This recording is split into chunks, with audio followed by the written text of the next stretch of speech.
ქალაქ ლუქსორის ჩრდილოეთით ჰანტუბის ალებასტრის კარიერში აღმოაჩინეს 4500 წლის წინანდელი იარუსი, რომელსაც სავარაუდოდ მაღაროდან მშენებლობაზე ქვების გადასატანად იყენებდნენ. იმის მიუხედავად, რომ პირამიდების ძირითადი სამშენებლო მასალა კირქვა იყო, იატაკის ქანდაკებებისა და კუბოების მოსაპირკეთებლად გარკვეული ოდენობის ალებასტრსაც იყენებდნენ. მაგრამ ფარაონ ხეოფსის დროინდელი სისტემა, რომელსაც კარიერიდან ალებასტრის გამოსატანად იყენებდნენ, როგორც ჩანს, სხვა კარიერებშიც გამოიყენებოდა. ეგვიპტის სიძველეთა სამინისტროს გენერალური მდივნის მუსტაფა ვაზირის განცხადებით, აღმოჩენა მნიშვნელოვანია, რადგან წარმოადგენს პირველ მტკიცებულებას, რომელიც გვიჩვენებს, როგორ ამოჰქონდათ კარიერებიდან მძიმე ბლოკები. მართალია, ჯერ ბოლომდე არ არის გარკვეული, როგორ აღქონდათ პირამიდის გვერდებზე ქვიშაქვის მძიმე ბლოკები, მაგრამ შესაძლოა ზუსტი პასუხი იარუსის ამ სისტემამ გაგვცეს. არქეოლოგ იანის გურდონის განცხადებით, გადასაადგილებელი სისტემა შედგება ცენტრალური იარუსისა და გარშემორტყმული კიბეების ორი წყებით, რომლებიც შეიცავდა ბოძისებრ ხვრელებს. ეს ხვრელები უნდა სჭეროდა ხის ძლიერ ბოძებს.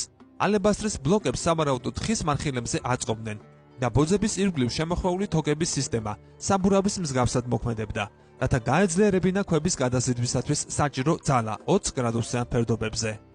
იარუსის გარდა არქეოლოგებმა ასევე აღმოაჩინეს სულ მცირე 100 წარწერა, რომლებიც ჰანტუბის ალებასტრის კარიერში ფარაონის ვიზიტს ეძღვნება.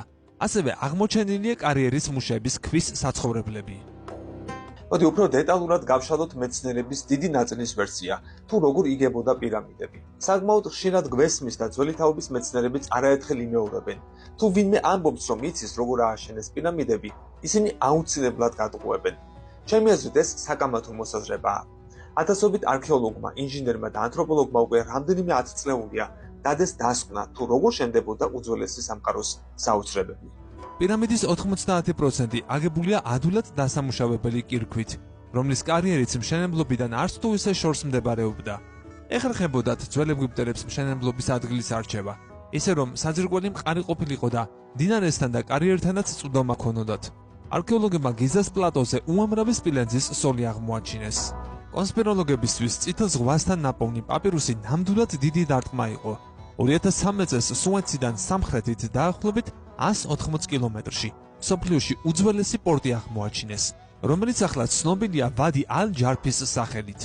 პორტის ნანგრევებში აღმოაჩინეს ასევე მეტალის იარაღები, თოკების ნარჩენები, ნდოქები და რაც მთავარია, ასევე უძველესი პაპირუსი.